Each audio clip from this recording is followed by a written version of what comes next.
بسم اللہ الرحمن الرحیم۔ شروع اللہ کا نام لے کر جو بڑا مہربان نہایت رحم والا ہے۔ یہ قرآن یعنی کتاب روشن کی آیتیں ہیں، مومنوں کے لیے ہدایت اور بشارت ہے، وہ جو نماز پڑھتے اور زکوٰۃ دیتی ہیں اور وہ آخرت کا بھی یقین رکھتے ہیں۔ جو لوگ آخرت پر ایمان نہیں رکھتے، ہم نے ان کے اعمال ان کے لیے آراستہ کر دیے ہیں تو وہ بھٹکتے پھر رہے ہیں۔ یہی لوگ ہیں جن کے لیے برا عذاب ہے اور وہ آخرت میں بھی بہت نقصان اٹھانے والے ہیں۔ اور تم کو یہ قرآن اس حکیم و علیم کی طرف سے عطا کیا جاتا ہے۔ جب موسیٰ نے اپنے گھر والوں سے کہا کہ میں نے آگ دیکھی ہے، میں وہاں سے رستے کا پتہ لاتا ہوں یا کوئی شعلہ یعنی ایک انگارہ تمہارے پاس لاتا ہوں تاکہ تم آگ تاپو۔ جب موسیٰ اس کے پاس آئے تو ندا آئی کہ وہ جو آگ میں تجلی دکھاتا ہے بابرکت ہے، اور وہ جو آگ کے ارد گرد ہے، اور اللہ جو تمام عالم کا پروردگار ہے پاک ہے۔ اے موسیٰ، میں اللہ ہوں، عزت والا، حکمت والا، اور اپنی لاٹھی ڈال دو۔ سو جب اسے دیکھا تو اس طرح حرکت کر رہی تھی گویا سانپ ہے، تو پیٹ پھیر کر بھاگے اور پیچھے مڑ کر نہ دیکھا۔ فرمایا، اے موسیٰ ڈرو مت، میرے پاس پیغمبر ڈرا نہیں کرتے۔ ہاں، جس نے ظلم کیا پھر برائی کے بعد اسے نیکی سے بدل دیا تو میں بخشنے والا مہربان ہوں۔ اور اپنا ہاتھ اپنے گریبان میں ڈالو، بے عیب سفید و روشن نکلے گا۔ ان 2 معجزوں کے ساتھ جو 9 معجزوں میں داخل ہیں فرعون اور اس کی قوم کے پاس جاؤ کہ وہ بدکردار لوگ ہیں۔ پھر جب ان کے پاس ہماری روشن نشانیاں پہنچیں تو کہنے لگے یہ کھلا جادو ہے، اور بے انصافی اور غرور سے ان کو ماننے سے انکار کیا، جبکہ ان کے دل ان کو مان چکے تھے۔ سو دیکھ لو کہ فساد کرنے والوں کا انجام کیسا ہوا۔ اور ہم نے داؤد اور سلیمان کو علم بخشا، اور انہوں نے کہا کہ اللہ کا شکر ہے جس نے ہمیں اپنے بہت سے مومن بندوں پر فضیلت دی۔ اور سلیمان داؤد کے قائم مقام ہوئے اور کہنے لگے کہ لوگوں، ہمیں اللہ کی طرف سے پرندوں کی بولی سکھائی گئی ہے اور ہر چیز عنایت فرمائی گئی ہے، بے شک یہ اس کا خاص فضل ہے۔ اور سلیمان کے لیے جنوں اور انسانوں اور پرندوں کے لشکر جمع کیے گئے اور پھر ان کی جماعتیں بنائی گئیں، یہاں تک کہ جب چیونٹیوں کے میدان میں پہنچے تو ایک چیونٹی نے کہا کہ چیونٹیوں، اپنے اپنے بلوں میں داخل ہو جاؤ، ایسا نہ ہو کہ سلیمان اور اس کے لشکر تم کو کچل ڈالیں اور ان کو خبر بھی نہ ہو۔ تو وہ اس کی بات سے ہنس پڑے اور کہنے لگے کہ اے پروردگار، مجھے توفیق عنایت کر کہ جو احسان تو نے مجھ پر اور میرے ماں باپ پر کیے ہیں ان کا شکر کروں، اور ایسے نیک کام کروں کہ تو ان سے خوش ہو جائے، اور مجھے اپنی رحمت سے اپنے نیک بندوں میں داخل فرما۔ اور جب انہوں نے پرندوں کا جائزہ لیا تو کہنے لگے کیا سبب ہے مجھے ہدہد نظر نہیں آتا؟ کیا کہیں غائب ہو گیا ہے؟ میں اسے سخت سزا دوں گا یا ذبح کر ڈالوں گا یا میرے سامنے اپنی بے قصوری کی واضح دلیل پیش کرے۔ ابھی تھوڑی دیر ہوئی تھی کہ ہدہد آ موجود ہوا اور کہنے لگا کہ مجھے ایک ایسی چیز معلوم ہوئی ہے جس کی آپ کو خبر نہیں، اور میں آپ کے پاس ملک سبا سے ایک یقینی خبر لے کر آیا ہوں۔ میں نے ایک عورت دیکھی کہ ان لوگوں پر حکومت کرتی ہے اور ہر چیز اسے میسر ہے، اور اس کا ایک شاندار تخت ہے۔ میں نے دیکھا کہ وہ اور اس کی قوم اللہ کو چھوڑ کر آفتاب کو سجدہ کرتے ہیں، اور شیطان نے ان کے اعمال انہیں آراستہ کر دکھائے ہیں اور ان کو رستے سے روک رکھا ہے، پس وہ رستے پر نہیں آتے، اور نہیں سمجھتے ہیں کہ اللہ کو جو آسمانوں اور زمین میں چھپی چیزوں کو ظاہر کر دیتا اور تمہارے پوشیدہ اور ظاہر اعمال کو جانتا ہے، کیوں سجدہ نہ کریں؟ اللہ کے سوا کوئی عبادت کے لائق نہیں، وہی عرش عظیم کا مالک ہے۔ چونکہ آیت سجدہ تلاوت کی گئی ہے لہذا سامعین پر سجدہ واجب ہے۔ سلیمان نے کہا اچھا، ہم دیکھیں گے تو نے سچ کہا ہے یا تو جھوٹا ہے۔ یہ میرا خط لے جا اور اسے ان کی طرف ڈال دے، پھر ان کے پاس سے ہٹ جانا اور دیکھنا کہ وہ کیا جواب دیتی ہیں۔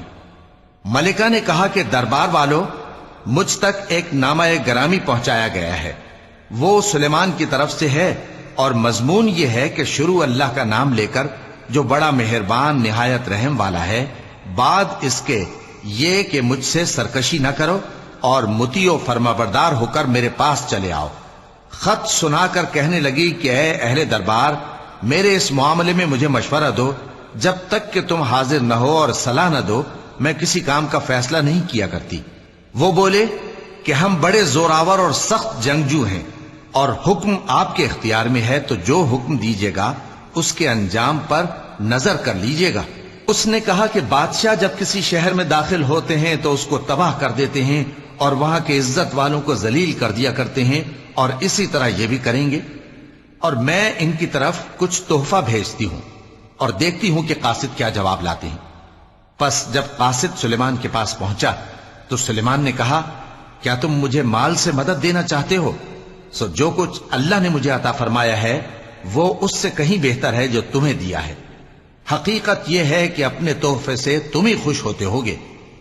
ان کے پاس واپس جاؤ، اب ہم ان پر ایسے لشکر لے کر حملہ کریں گے جن کے مقابلے کی ان میں طاقت نہ ہوگی، اور ان کو وہاں سے بے عزت کر کے نکال دیں گے اور وہ ذلیل ہوں گے۔ سلیمان نے کہا کہ اے دربار والو، کوئی تم میں ایسا ہے کہ قبل اس کے کہ وہ لوگ فرما بردار ہو کر ہمارے پاس آئیں ملکہ کا تخت میرے پاس لے آئے؟ جنات میں سے ایک قوی ہیکل جن نے کہا کہ قبل اس کے کہ آپ اپنی جگہ سے اٹھیں میں اس کو آپ کے پاس لا حاضر کرتا ہوں، اور مجھے اس پر قدرت بھی حاصل ہے اور امانت دار بھی ہوں۔ ایک شخص جس کو کتاب الہی کا علم تھا کہنے لگا کہ میں آپ کی آنکھ کے جھپکنے سے پہلے پہلے اسے آپ کے پاس حاضر کیے دیتا ہوں۔ جب سلیمان نے تخت کو اپنے پاس رکھا ہوا دیکھا تو کہا کہ یہ میرے پروردگار کا فضل ہے تاکہ مجھے آزمائے کہ میں شکر کرتا ہوں یا کفران نعمت کرتا ہوں، اور جو شکر کرتا ہے تو اپنے ہی فائدے کے لیے شکر کرتا ہے، اور جو ناشکری کرتا ہے تو میرا پروردگار بے نیاز ہے، کرم کرنے والا ہے۔ سلیمان نے کہا کہ ملکہ کے امتحان عقل کے لیے اس کے تخت کی صورت بدل دو، دیکھیں کہ وہ سوج رکھتی ہے یا ان لوگوں میں سے ہے جو سوج نہیں رکھتے۔ پھر جب وہ آ پہنچی تو پوچھا گیا کہ کیا آپ کا تخت بھی اسی طرح کا ہے؟ اس نے کہا کہ یہ تو گویا ہو بہو وہی ہے، اور ہم کو اس سے پہلے ہی سلیمان کی عظمت و شان کا علم ہو گیا تھا، اور ہم فرما بردار ہیں۔ اور وہ جو اللہ کے سوا دوسروں کی پرستش کرتی تھی سلیمان نے اس کو اس سے منع کیا کہ وہ کافروں میں سے تھی۔ اس کے بعد اس سے کہا گیا کہ محل میں چلیے۔ جب اس نے اس کے فرش کو دیکھا تو اسے پانی کا حوض سمجھا اور کپڑا اٹھا کر اپنی پنڈلیاں کھول دی۔ سلیمان نے کہا یہ ایسا محل ہے جس کے نیچے بھی شیشے جڑے ہوئے ہیں۔ وہ بول اٹھی کہ پروردگار، میں اپنے آپ پر ظلم کرتی رہی تھی، اور اب میں سلیمان کے ساتھ اللہ رب العالمین پر ایمان لاتی ہوں۔ اور ہم نے سمود کی طرف ان کے بھائی صالح کو بھیجا کہ اللہ کی عبادت کرو، تو وہ دو فریق ہو کر آپس میں جھگڑنے لگے۔ صالح نے کہا کہ اے قوم، تم بھلائی سے پہلے برائی کے لیے کیوں جلدی کرتے ہو، اور اللہ سے بخشش کیوں نہیں مانگتے تاکہ تم پر رحم کیا جائے؟ وہ کہنے لگے کہ تم اور تمہارے ساتھی ہمارے لیے برا شگون ہیں۔ صالح نے کہا کہ تمہاری بدشگونی اللہ کے پاس ہے، بلکہ تم ایسے لوگ ہو جن کی آزمائش کی جاتی ہے۔ اور شہر میں 9 شخص تھے جو ملک میں فساد کیا کرتے تھے اور اصلاح سے کام نہیں لیتے تھے۔ کہنے لگے کہ اللہ کی قسم کھاؤ کہ ہم رات کو اس پر اور اس کے گھر والوں پر شبخون ماریں گے، پھر اس کے وارثوں سے کہہ دیں گے کہ ہم تو اس کے گھر والوں کے موقع ہلاکت پر تھے ہی نہیں، اور ہم سچ کہتی ہیں۔ اور وہ ایک چال چلے، اور ہم نے بھی ایک تدبیر کی، اور ان کو کچھ خبر نہ ہوئی۔ تو دیکھ لو کہ ان کی چال کا انجام کیسا ہوا۔ ہم نے ان کو اور ان کی قوم سب کو ہلاک کر ڈالا۔ اب ان کے یہ گھر ان کے ظلم کے سبب تلپٹ پڑے ہیں۔ جو لوگ علم رکھتے ہیں ان کے لیے اس میں نشانی ہے، اور جو لوگ ایمان لائے اور ڈرتے تھے ان کو ہم نے نجات دی۔ اور لوط کو یاد کرو جب انہوں نے اپنی قوم سے کہا کہ تم بے حیائی کے کام کیوں کرتے ہو جبکہ تم دیکھتے ہو؟ کیا تم عورتوں کو چھوڑ کر لذت حاصل کرنے کے لیے مردوں کی طرف مائل ہوتے ہو؟ حقیقت یہ ہے کہ تم احمق لوگ ہو۔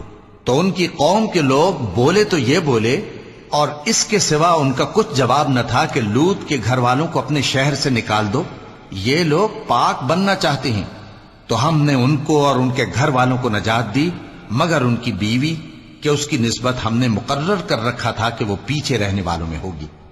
اور ہم نے ان پر مے برسایا، سو جو مے ان لوگوں پر برسا جن کو متنبع کر دیا گیا تھا برا تھا۔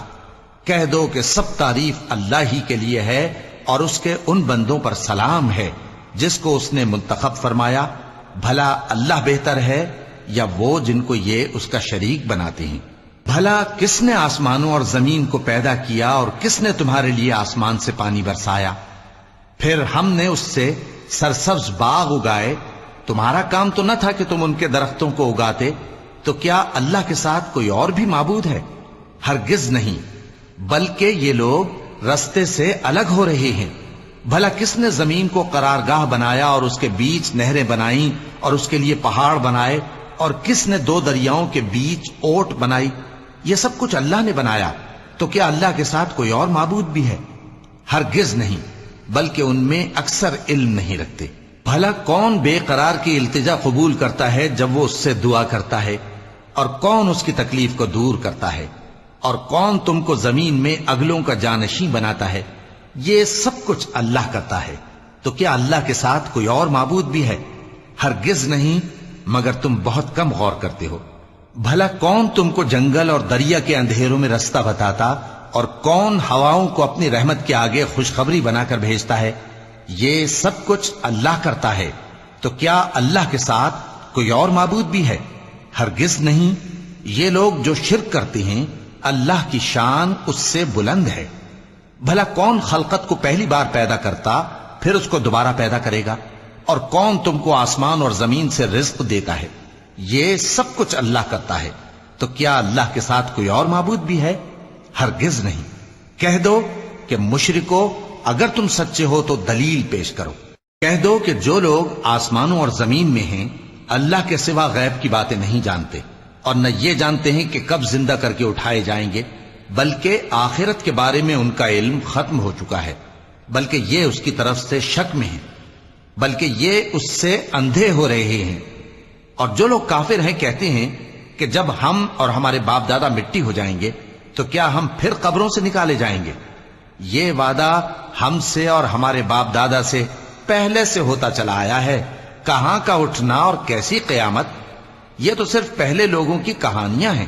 کہہ دو کہ ملک میں چلو پھرو، پھر دیکھو کہ گناہگاروں کا انجام کیا ہوا ہے، اور ان کے حال پر غم نہ کرنا، اور نہ ان چالوں سے جو یہ کر رہے ہیں تنگ دل ہونا۔ اور کہتے ہیں کہ اگر تم سچے ہو تو یہ وعدہ کب پورا ہوگا؟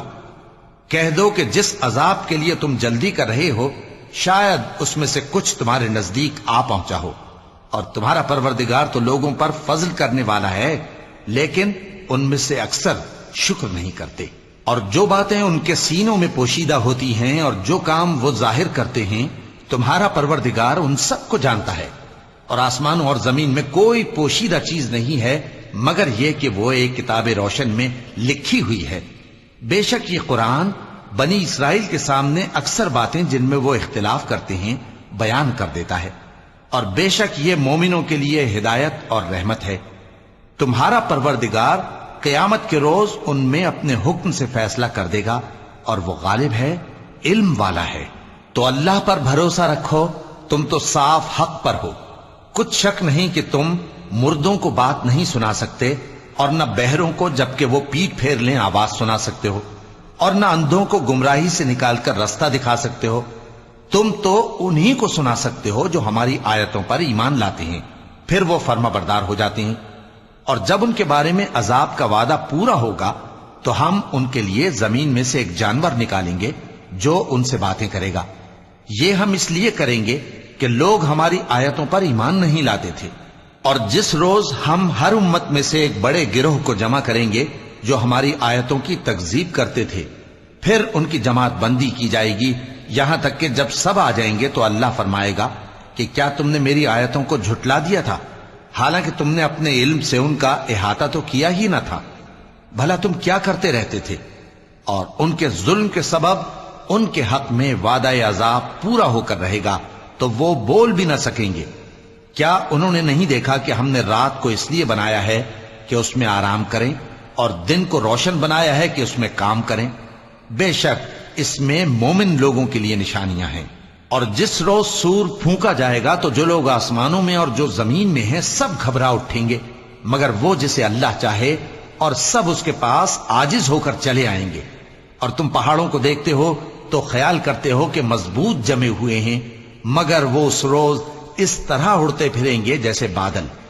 یہ اللہ کی کاریگری ہے جس نے ہر چیز کو مضبوط بنایا، بے شک وہ تمہارے سب افعال سے باخبر ہے۔ جو شخص نیکی لے کر آئے گا تو اس کے لیے اس سے بہتر بدلہ تیار ہے، اور ایسے لوگ اس روز گھبراہٹ سے بے خوف ہوں گے، اور جو برائی لے کر آئے گا تو ایسے لوگ اوندھے منہ دوزخ میں ڈال دیے جائیں گے۔ تم کو تو انہی اعمال کا بدلہ ملے گا جو تم کرتے رہے ہو۔ کہہ دو مجھ کو یہی ارشاد ہوا ہے کہ اس شہر مکہ کے مالک کی عبادت کروں جس نے اس کو محترم بنایا ہے، اور ہر چیز اسی کی ہے، اور مجھے یہ بھی حکم ہوا ہے کہ میں فرما بردار رہوں، اور یہ بھی کہ قرآن پڑھا کروں۔ اب جو شخص راہ راست اختیار کرتا ہے تو اپنے ہی فائدے کے لیے اختیار کرتا ہے، اور جو گمراہ رہتا ہے تو کہہ دو کہ میں تو صرف خبردار کرنے والا ہوں۔ اور کہو کہ اللہ کا شکر ہے وہ تم کو عنقریب اپنی نشانیاں دکھائے گا تو تم ان کو پہچان لو گے، اور جو کام تم کرتے ہو تمہارا پروردگار ان سے بے خبر نہیں ہے۔ صدق اللہ العظیم۔